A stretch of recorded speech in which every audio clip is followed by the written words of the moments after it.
बिस्मिल्लाहिर्रहमानिर्रहीम अस्सलाम वालेकुम डियर स्टूडेंट, मैं हूं professor Shaista and you are watching my YouTube channel. So आज की वीडियो में हम डिस्कस करेंगे आप लोगों की EDU 630 की जो सर्च प्रोजेक्ट्स है उसके असाइनमेंट नंबर 4 आई हुई हैं जो कि डाटा एनालाइज वाली हैं। ठीक है, जिसमें डाटा एनालाइज हमने करना है और रिजल्ट्स फाइंड करने हैं। ठीक है, सो थोड़ा सा लेट हो गया वीडियो बनाने में क्योंकि थोड़ा सा लैपटॉप का इशू था, इस वजह से काफ़ी कमेंट्स आ रहे थे व्हाट्सएप पे भी और वीडियोस के नीचे भी जो ओल्ड बनाई हैं। ऑलरेडी वीडियोस बनी पड़ी हुई हैं बट स्टूडेंट देखते नहीं हैं। प्लेलिस्ट में आप जाएंगे तो उसकी प्लेलिस्ट में ये असाइनमेंट नंबर 4 का भी मैंने जो है वो बताया हुआ, सारा गाइड किया हुआ उसमें कि विदाउट आप SPSS के बगैर कैसे असाइनमेंट बना सकते हैं। ठीक है, तो इसमें हम यूज़ करके बनाएंगे। इस वीडियोस के अंदर मैं आपको वो सारा तरीकाकार बताऊंगी, लेकिन उसके लिए ये है कि आपको वीडियो कंप्लीट वॉच करनी है। ठीक है, वो ना हो कि मज़ीद जो है ना बीच में छोड़ के भागें, भगा के देखें, वीडियो को फ़ायदा नहीं है। डिटेल में देखेंगे तो समझ आएगी, अदरवाइज़ नहीं समझ आएगी कि कैसे बनानी, क्योंकि सबसे मुश्किल असाइनमेंट ये वाली होती है डाटा एनालाइज वाली सर्च प्रोजेक्ट्स के अंदर। ठीक है, अच्छा जी, सबसे पहले तो ये है कि असाइनमेंट नंबर 3 जिन्होंने देखी थी उनको पता होगा कि मैंने जो है ना उसमें गाइड किया हुआ था गूगल फॉर्म बनाना। ठीक है, तो जिन्होंने गूगल फॉर्म वो असाइनमेंट नंबर 3 वाली जो वीडियोस मेरी देखी थी, असाइनमेंट नंबर 3 बनाई थी, उसमें उन्होंने गूगल फॉर्म बना लिया होगा और जो है ना उन्होंने डाटा कलेक्ट भी कर लिया होगा या डाटा कलेक्ट करना स्टार्ट कर दिया होगा। तो अच्छा, इस पर ना काफ़ी कमेंट आ रहे थे कि मैम गूगल फॉर्म बनाना ज़रूरी है, वो है ये है। ठीक है, तो उसमें ये है कि गूगल फॉर्म के बिना भी आप कर सकते हैं, बट ये है कि आप डाटा कैसे कलेक्ट करेंगे। गूगल फॉर्म पे डाटा कलेक्ट करना जो है वो इजी हो जाता है। ठीक है, तो इस वजह से गूगल फॉर्म पे आप क्वेश्चन अपना सारा जो क्वेश्चन बनाते हैं वो गूगल फॉर्म पे डालें। गूगल फॉर्म जो बना के वो आप डिफरेंट लोगों को जो है अपने मतलब व्हाट्सएप ग्रुप्स में या आप अपने जो हैं आप लोगों के स्टूडेंट्स या जो भी हैं तो उनसे आप डाटा कलेक्ट कर सकते हैं। उनसे वो आपको जो है वो फीडबैक देंगे, जो भी आप उनको क्वेश्चन देंगे उसके बारे में।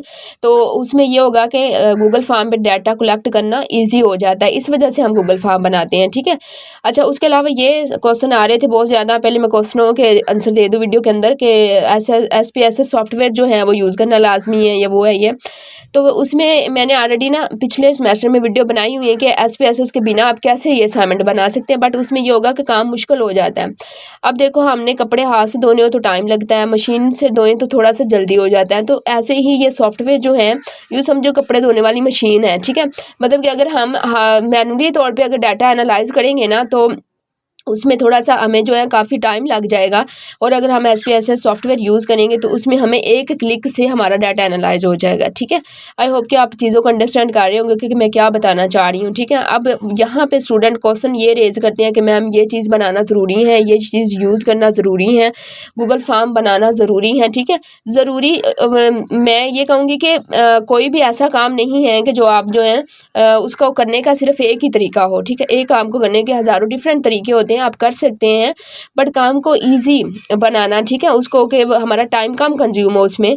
तो उसके लिए हम क्या करें, अब हम डाटा कलेक्ट करना है तो हम क्या क्वेश्चन भेजेंगे ऐसे आप जो है गूगल मीट के थ्रू या डिफरेंट उन्होंने असाइनमेंट नंबर 3 में बताया हुआ था कि जो आप रिसोर्स यूज़ करेंगे गूगल डाटा कलेक्शन के वो लिखे, तो उसमें आपका बहुत टाइम लग जाएगा। तो सबसे ईजी वे जो होता है वो गूगल फॉर्म बनाएं और लिंक भेजें और डाटा ईजीली कलेक्ट हो जाता है। ठीक है, सो इस वजह से गूगल फॉर्म बनाते हैं। दूसरा ये है कि आप क्वेश्चन से भी डाटा कलेक्ट कर सकते हैं जो आपने क्वेश्चन बनाए हुए थे असाइनमेंट नंबर 3 में। ये आप देख सकते हैं स्टूडेंट की जो है मेरे जिनका मैं पेड वर्क कर रही हूँ उनके ये 13 नंबर आए 50 में से, इतने ही नॉर्मली आते हैं। तो ये यहाँ से आपने अपनी अपनी असाइनमेंट डाउनलोड कर लेनी, पहले देख लेना कि कमेंट का सुपरवाइजर की तरफ से अप्रूव्ड हुए हैं क्वेश्चन या क्या हुआ है। ठीक है, असाइनमेंट नंबर 3 का ये जो यहाँ पे आई हैं। ठीक है, तो यहाँ पे कौन सी हैं, ये वाली हैं। ठीक है, ये गुड रिमार्क आया स्टूडेंट को मेरे का और 15 में से 13 नंबर आए हैं। ठीक है, अच्छा जी, उसमें जो है क्वेश्चन अप्रूव हो गए हैं। ठीक है, अगर आपका क्वेश्चन आपने नहीं लिखे होंगे तो यहाँ पे ऊपर आपको कमेंट सेंट आ जाता है। ठीक है, सो ये क्वेश्चन बनाए थे मैंने इस टॉपिक के 20-25। ठीक है, और उसमें आपने सैम्पल साइज़ भी रखना होता है 200-250 जितना आप रखते हैं उस लिहाज से आपने डाटा की कलेक्शन करनी होती है। ठीक है, सो ये असाइनमेंट थी, इसमें ये क्वेश्चन बनाए थे। अच्छा जी, अब मज़ीद ये है कि हमने जो है असाइनमेंट नंबर आप लोगों की ये है कि वीडियो को आप लोग जो है ना वो कोई क्वेश्चन है तो आप वीडियो के नीचे कमेंट बॉक्स हैं वहाँ पे लाजमी जो है पूछ ले। ठीक है, सो असाइनमेंट नंबर 3 डाउनलोड कर ली है, उसमें आप देखें क्या कमेंट है। क्वेश्चन नहीं बनाए तो क्वेश्चन पहले बनाएं, अप्रूव करवाएं, फिर जो है आप इस पर काम करें। क्वेश्चन के बिना कैसे आप डाटा एनालाइज करेंगे, ठीक है। सो ये चीज़ें होगी, क्वेश्चन जो आप लोगों ने किए थे उनके आंसर दिए मैंने।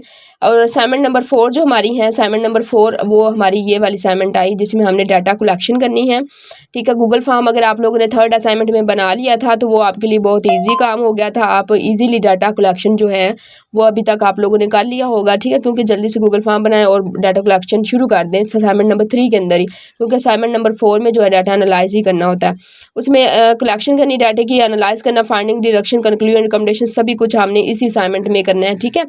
और असाइनमेंट नंबर 4 में और लास्ट आप लोगों की फाइनल रिपोर्ट अभी आ जाएगी इसके बाद, ठीक है, क्योंकि अभी इस दफ़ा असाइनमेंट मर्ज हो गई है। अच्छा जी, अब इसमें ये सारा उन्होंने बताया हुआ करना है कि 30 नंबर की आप लोग की ये असाइनमेंट है। यहाँ पे कुछ जनरल इंस्ट्रक्शन दी हुई हैं कि आपने SPSS सॉफ्टवेयर। अच्छा, एक और चीज़ है, SPSS सॉफ्टवेयर स्टूडेंट कह रहे थे कि मैम यही लाजमी सॉफ्टवेयर यूज़ करना है। आपके इसके अलावा भी और भी सॉफ्टवेयर हैं, ठीक है। PP सॉफ्टवेयर हैं, ASSS हैं, ठीक है। सो आप जो है ना कोई भी अदर सॉफ्टवेयर भी यूज़ कर सकते हैं डाटा एनालाइज के लिए, ठीक है। सो लाजमी नहीं है कि उन्होंने ये लिख दिया है तो आपने जो है ना ये बस यही यूज़ करना है। इसके अलावा अदर्स भी सॉफ्टवेयर है जो मैंने नाम बताया डिफरेंट, उस पर भी आप डाटा एनालाइज कर सकते हैं, ठीक है। SPSS उन्होंने कहा है तो ये थोड़ा सा मतलब स्टूडेंट के लिए ईजी होगा यूजेबल में, तो इस वजह से उन्होंने ये जो है आप लोगों को बोल दिया। तो आप इसका SPSS सॉफ्टवेयर सबसे पहले आप अपने पास जो है इसको डाउनलोड करें, इंस्टॉल करें, लैपटॉप के अंदर इंस्टॉल होगा तो दैन नेक्स्ट काम होगा। और जो है ना फिर मैं आपको मज़ीद इस वीडियो में गाइड करूँगी कि इसको कैसे आपने इस पर गूगल फॉर्म जो बनाया तो उससे एक्सेल शीट डाउनलोड करनी है और फिर SSP भी कैसे लेके आनी, कैसे डाटा एनालाइज करना है, वो सारा मैं इस वीडियो में बताऊँगी, ठीक है। अच्छा जी, एक और चीज़, APS स्टाइल जो है ये लाजमी आप लोगों ने मेंशन करना है 6 एडिशन का, और सारा जो है ना वो कह रहे हैं कि लास्ट पे आपने डालने हैं, ठीक है। वो सारा यहाँ पे बताया, इंस्ट्रक्शन लाजमी केयरफुली से रीड किया करें। अब हम देख लेते हैं कि असाइनमेंट। अच्छा, एक और चीज़, आप लोगों ने अपने टॉपिक के लिहाज से जो है ना वो जितनी सैम्पल साइज़ रखा था आप लोगों के, कुछ लोगों ने क्वालिटेटिव डाटा सेलेक्ट किया होता, कुछ लोगों ने क्वांटिटेटिव किया होता, ठीक है। सो आप लोगों ने उस लिहाज से करना होता अपना, ठीक है। जैसे कि ये है तो इसमें आप लोगों ने फ्रीक्वेंसी इस तरह से ये असाइनमेंट आप लोगों ने बनानी है। ये असाइनमेंट नंबर 4 है, ठीक है, ये आप लोग देख रहे हैं। इस तरह से आपने नीचे डिटेल भी लिखनी है, जो क्वेश्चन होगा उसकी जो फ्रीक्वेंसी, परसेंटेज, उसका स्टैंडर्ड डेविएशन मीन, ये सारा मालूम करना है। और उसके बाद आप लोगों का जो है उसके मज़ीद नीचे आप लोगों ने इस तरह से वो लिखनी भी है, डिटेल भी लिखनी है। सो इस तरह से ये आप लोगों ने असाइनमेंट बनानी है। स्टूडेंट कह रहे थे मैम कैसे ये असाइनमेंट, तो ये देख लें इस तरह से बननी। जो आपने 25 क्वेश्चन किए हैं ना बनाए हैं असाइनमेंट नंबर 3 में, मैथडोलॉजी वाली में, उन सब 25 का आपने इस तरह से डाटा कलेक्शन करनी है, फिर डाटा एनालाइज करना है उन सभी का, ठीक है। इस तरह से ये असाइनमेंट होगी और लास्ट पे आप लोगों ने इसकी फाइंडिंग और उसके समरी और फाइंडिंग्स और कंक्लूड रिकमेंडेशन जो सारे हैं वो सारे के सारे आप लोगों ने जो है वो बनाने, डिस्कशन जो भी हैं, ठीक है। सो सारा राइट करना है, ठीक है। और दूसरा ये क्वांटिटेटिव और क्वालिटेटिव डाटा, जो जिस तरह का आपने डाटा की टाइप, जो डाटा की टाइप आपने सेलेक्ट की होगी असाइनमेंट 2 के अंदर, और आपने जो आपका टॉपिक है, कुछ टॉपिक ऐसे होते हैं उनमें क्वांटिटेटिव डाटा कलेक्ट करना तो कुछ में क्वालिटेटिव। सो उस लिहाज से आपने टॉपिक के लिहाज से चलना है, ठीक है। मैं मज़ीद वीडियो में आप लोगों को गाइड कर रही हूँ, ठीक है। उसके अलावा ये है चैप्टर 4 बाय डाटा एनालाइज वाली, ठीक है। इस तरह से आपने टेबल आप कर सकते हैं, ठीक है। ये टीचर और स्टूडेंट्स के हैं जो ग्रुप थे, ठीक है। इसमें टीचर स्टूडेंट से रिस्पांस आए थे जो, उसके अलावा परसेंटेज इनकी हैं और स्टैंडर्ड टी वैल्यू इसकी, ठीक है, टी वैल्यू का बोला हुआ है। तो ये आप लोगों ने इस तरह से ये असाइनमेंट बनानी है, ठीक है। और उसके अलावा ये है कि आप लोग जो हैं, मैं आप लोगों को एक चीज़ बता दी चलूँ कि आप लोगों को कोई पेड वर्क चाहिए तो आप ये व्हाट्सअप नंबर है, आप यहाँ पे कांटेक्ट करके पेड वर्क करवा सकते हैं। आप लोगों को किसी भी फाइनल रिपोर्ट इसकी रेडी करवानी, या आप लोगों ने इस डाटा एनालाइज की असाइनमेंट बनवानी, या कोई अदर्स आप लोगों ने LMS हैंडल करवाना है, क्विज़, GDB, कोई भी प्रोजेक्ट्स, कोई भी इंटर्नशिप करवानी भी, क्योंकि आप व्हाट्सएप पे कांटेक्ट कर सकते हैं काम करवाने के लिए, ठीक है। अच्छा जी, ये आप लोग देख सकते हैं, यह हमने गूगल फॉर्म बनाया था पिछली असाइनमेंट में, ठीक है। पिछली असाइनमेंट में मैंने गूगल फॉर्म बनाना दिखाया था। ये क्वेश्चन है हमारे, ठीक है, जो कि गूगल फॉर्म बनाया था उसमें सारा आप लोगों को आपने गूगल फॉर्म बनाना है अपने क्वेश्चन का जो आप लोगों ने असाइनमेंट नंबर 3 में बनाए थे, ठीक है। सो इस तरह से ये सारा फॉर्म बनाना है, दैन आपने इसके रिस्पॉन्स जो है डाटा कलेक्शन करनी है, ठीक है। सो ये आप देख रहे हैं इस गूगल फॉर्म में ये 301 रिस्पॉन्स जो है वो कलेक्ट हुए हैं, डाटा जो हमारा कलेक्शन हुई है, ठीक है। अब हमें ये नीचे आप लोग देख रहे हैं कि इसका जो है ना वो मेल फीमेल का सारा वो नीचे शो हो रहा है और इस तरह ये ग्राफ्स आ रहे हैं। हमें ये ग्राफ नहीं चाहिए क्योंकि ये हमारे किसी काम के नहीं, हमने डाटा एनालाइज करना है कलेक्शन के बाद, ठीक है। सो ये सारे ग्राफ हैं जो कि हमें इससे कोई लेना देना नहीं है। यहाँ पे क्वेश्चन है, आपने एक्सेल शीट जो है वो डाउनलोड करनी है, यहाँ से लिंक रिस्पॉन्स पे आएंगे ना तो लिंक शीट लिखा होगा, उस पर क्लिक करके डाउनलोड रिस्पॉन्स पे आपने क्लिक करनी है। ठीक है, जब आप डाउनलोड रिस्पॉन्स पे क्लिक करेंगे तो जिम फाइल आप लोगों के सामने आ जाएगी। ठीक है, ये एक्सेल शीट है उसकी। ठीक है, जिम फाइल के अंदर एक्सेल शीट आ जाएगी, जो कि एक्सेल शीट में जितना भी डाटा कलेक्ट हुआ होगा ना आप लोगों को गूगल फॉर्म से, जितने भी रिस्पॉन्स आए होंगे, जो भी डाटा कलेक्ट हुआ होगा वो आपका इस तरह से एक्सेल शीट जो है आप वहाँ से डाउनलोड कर लेना। ठीक है, वो सारा डाटा आपका एक्सेल शीट में आ जाएगा इस तरह से। ठीक है, ये आप लोग दे रहे हैं स्ट्रांगली एग्री, जो भी हैं, जो भी रिस्पॉन्स वहाँ से कलेक्ट हुए हैं, जिन लोगों ने एग्री पे क्लिक किया था, स्ट्रॉन्ग एग्री पे जो भी था। ठीक है, वो सारा एक्सेल शीट में हमारे पास आ गया। ठीक है, अब ये सारा डाटा जो है हमारे पास जो है वर्ड की फॉर्म में, अब हमने इसको कोडिंग में लेना है। जब हम SPSS सॉफ्टवेयर में इसको लेके जाएंगे ना तो उसको ये ज़बान नहीं समझ आएगी। ठीक है, एग्री डिसएग्री स्ट्रांगली इसका नहीं उसको पता है, आपने इसको नंबरिंग देनी होती है। ठीक है, 1 2 3, जैसे कि एग्री है उसको आप 1 दे दे, डिसएग्री को 2 दे दे, स्ट्रांगली एग्री को 3, इस तरह नंबरिंग आपने देनी है। ठीक है, इन सारे वर्ड्स को, कोई भी डाटा आपने वर्ड्स में नहीं लेके वर्ड्स फॉर्म में नहीं लेके जाना, आपने न्यूमेरिकल फॉर्म में लेके जाना इस तरह से। ठीक है, जब आप उन सारे जो हैं एक्सेल शीट में सारा नंबर्स को आप नंबर्स दे देंगे सारे डाटे को, तो फिर आपने एक्सेल SPSS सॉफ्टवेयर में इस तरह लेके आना है। ठीक है, ये देखिए ये सारे नेम दिए हुए हैं। ठीक है, ये आप लोग देख रहे हैं। ठीक है, और टाइप न्यूमेरिक है, न्यूमेरिक टाइप में सारा डाटा यहाँ पे आपने लेके आना है।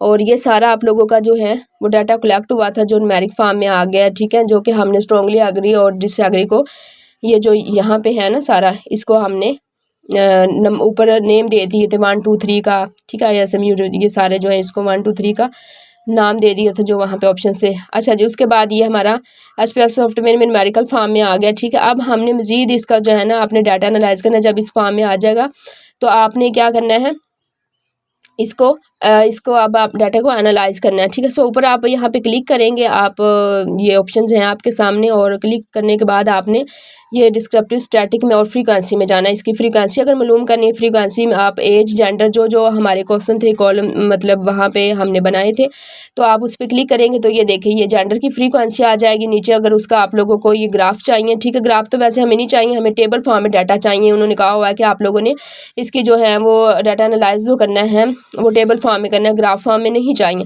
लेकिन फिर भी अगर आप लोगों को ग्राफ देखना है इसका कि कितना कैसा ग्राफ है, तो आप यहाँ से देख सकते हैं। कोरिलेशन का यहाँ पे आ जाएगा। ठीक है, कोरिलेशन इसकी मालूम करनी है, रिग्रेशन, इस तरह से जो भी है आपने इस पे क्लिक करते जाना है। और डिपेंडेंट डाटा, यहाँ पे इंडिपेंडेंट डाटा हम सिलेक्ट करेंगे तो ये सारा आप लोगों का ये देखो कोएफिशिएंट और ये सारा जो है आपका आ जाएगा। ठीक है, NOVA जो भी वहाँ पे उन्होंने फाइल्स में बोला हुआ है सारा। सो अब यहाँ से आप कॉपी करेंगे, कॉपी करके आप यहाँ से ग्राफ और जो भी है ना वो सारा यहाँ पे वर्ड फॉर्म में पेस्ट कर देंगे। और नीचे जो है यहाँ पे आपने थोड़ा सा वो लिखना है, इसका डिटेल जो कि असाइनमेंट बनी मैंने दिखाई है ना आपको, उस तरह से। ये ऑप्शनल होती है, रिलायबिलिटी अगर लिख लें तो ज़्यादा बेहतर है, ना लिखे तो कोई मसला नहीं। बट ये है कि जो मैंने आपको ऑलरेडी असाइनमेंट बनी दिखाई है उस तरह से आपने सारे क्वेश्चन के जो है डाटा एनालाइज करके उसके बाद टेबल्स फॉर्म में डाटा लिखना है, फ्रीक्वेंसी उसकी, मीन डेविएशन जो भी स्टैंडर्ड डेविएशन जो भी उसका मालूम करना है। ठीक है, जो आप लोग को बोला गया। ठीक है, और उसको कॉपी करके यहाँ पे वर्ड फॉर्म में ले नीचे उसके थोड़ी बहुत ही डिटेल लिखनी है। ठीक है, ऑलरेडी मैंने दिखाया आपको। सो ये इस तरह की ये सारी असाइनमेंट आप लोग देख सकते हैं। अच्छा जी, ये थी सारी असाइनमेंट जो कि मैंने आप लोगों को गाइड किया है। अच्छा, मजीद ये है कि अगर आप लोगों को कुछ क्वेश्चन आ रहे थे कि मैम SPSS के बिना कैसे असाइनमेंट बनाते, तो उसमें ऑलरेडी मैंने वीडियो बनाई हुई है। ठीक है, सो एक ही टॉपिक पर बार बार सेम चीज़ें रिपीट करें तो वो नहीं ठीक होता है। यूट्यूब की भी ये पॉलिसी है कि एक ही टॉपिक पे वो बार बार वही वीडियो अपलोड की जाए। अच्छा, इस वीडियो में मैंने आप लोगों को SPSS सॉफ्टवेयर यूज़ करके उसमें सारे असाइनमेंट बनाना, डाटा एनालाइज करना सारा बताया है। आप मेरे चैनल पे आएँ, यहाँ पे कहाँ पे ये देखें। ठीक है, चैनल पे आएंगे ना आप लोग, चैनल पे आके तो आप लोगों ने यहाँ प्लेलिस्ट में आना है। जब आप प्लेलिस्ट में आएंगे तो यहाँ पे जो है ना, हो जाओ ओपन।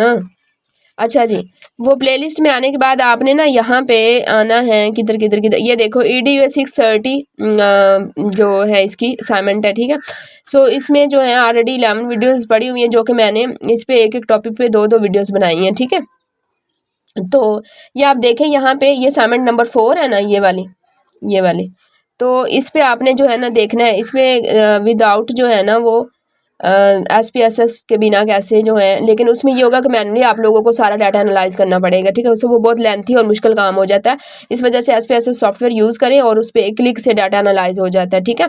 तो उसमें आप लोगों को पहले जो है उसकी फ्रीक्वेंसी मालूम करनी पड़ेगी, फिर आप लोगों को उसका जो है मीन स्टैंडर्ड एविएशन, फिर उसका जो है जो मतलब सारी चीज़ें वो आप लोगों को अलग अलग जो है वो यूज करना पड़ेगा, कैलकुलेशन करनी पड़ेगी।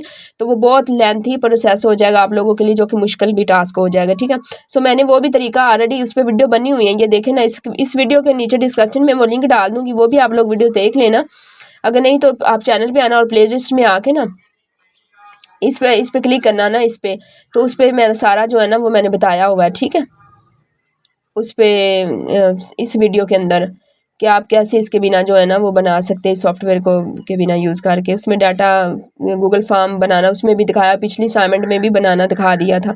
सो ये सारी ये देखिए यहाँ पे परसेंटेज आपने काउंट करनी, फ्रीक्वेंसी प्लस टोटल मल्टीप्लाई 10, तो परसेंटेज मतलब ये वो बहुत मैनुअली तौर पे हो जाएगा। ये नहीं कि नहीं होता, कोई भी काम नहीं लाजमी नहीं है कि उसको काफ़ी तरीके होते हैं करने के, बट ये होगा कि वो आप लोगों के लिए काफ़ी एक लेंथी मुश्किल काम हो जाएगा, बहुत टाइम लगेगा उस पर। इस वजह से हमने सॉफ्टवेयर यूज़ करना है। सॉफ्टवेयर पे क्या होगा, आपने जस्ट एक्सेल फाइल लेनी है गूगल फॉर्म से। एक्सेल फाइल लेने के बाद आप लोगों ने क्या करना होता है, डाटा अपना SPSS पे डालना होता है, ठीक है। न्यूमेरिकल फॉर्म में डाटा डालने के बाद आपने जस्ट वहाँ पे वो एक ऑप्शंस पे क्लिक करनी है फ्रीक्वेंसी वाले पे, तो आपकी फ्रीक्वेंसी सारी आ जानी है। और अगर आपने उसकी परसेंटेज लेनी है तो परसेंटेज वाले पे क्लिक करेंगे, मतलब जो भी लेना है, ठीक है।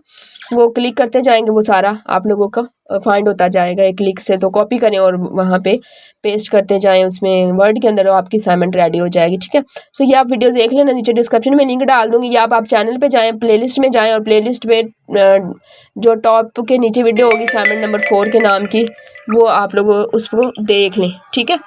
सो ये थी वीडियो। अगर मज़ीद कोई आप लोगों को पेड वर्क करवाना है तो आप व्हाट्सएप पे कांटेक्ट कर सके। कोई क्वेश्चन है वो नीचे आप कमेंट बॉक्स में रेज़ करें, ठीक है, कमेंट बॉक्स में पोस्ट करें। तो वो ज़्यादा व्हाट्सएप पे वो लोग कांटेक्ट किया करें जिन्होंने पेड वर्क करवाना है, ठीक है। सो यहाँ वीडियो में मैं सारा गाइड कर देती हूँ, व्हाट्सएप पे फिर क्वेश्चन आ रहे होते हैं मैम गाइड कर दे। भाई वीडियो में गाइड ही तो कर रही होती है, आप लोगों को एक एक चीज़ यहाँ पे बता रही होती हूँ, ठीक है। सारा गाइड ही तो करती हूँ वीडियो में, वीडियो देखी नहीं, बस नंबर लिया और व्हाट्सएप पे आ गया मैम हमें गाइड करें, हमें इन्फॉर्मेशन चाहिए, हमें गाइडलाइन चाहिए असाइनमेंट की। भाई वीडियो देखें सारी, जो काम माशाल्लाह काफ़ी लोग काफ़ी बच्चे काफ़ी स्टूडेंट भी ऐसे भी हैं जो अपना काम खुद करते हैं और मेरी वीडियो से देख के हेल्प लेके वो कर रहे हैं काम, और माशाल्लाह बहुत अच्छे उनके नंबर आ रहे हैं, ठीक है। बाकी जो जॉब होल्डर्स होते हैं, हाउसवाइफ या अदर्स होते हैं, उनको मतलब टाइम कंज्यूमिंग ये चीज़ें होती हैं, टाइम मैनेज करना उनके लिए मुश्किल होता है। तो जिन्होंने पेड करवाना वो व्हाट्सएप पे कॉन्टैक्ट कर सकते हैं, ठीक है। सो यही थी आज की वीडियो। अगर फिर भी कोई मज़ीद क्वेश्चन होगा नीचे कमेंट बॉक्स में पूछ लीजिएगा, वीडियो को लाइक कर दीजिएगा अगर अच्छी लगी है तो, और शेयर भी कर दीजिएगा ताकि सभी की हेल्प हो सके। सो आप मुझे दें इजाज़त। Thanks for watching my video and अल्लाह हाफिज़।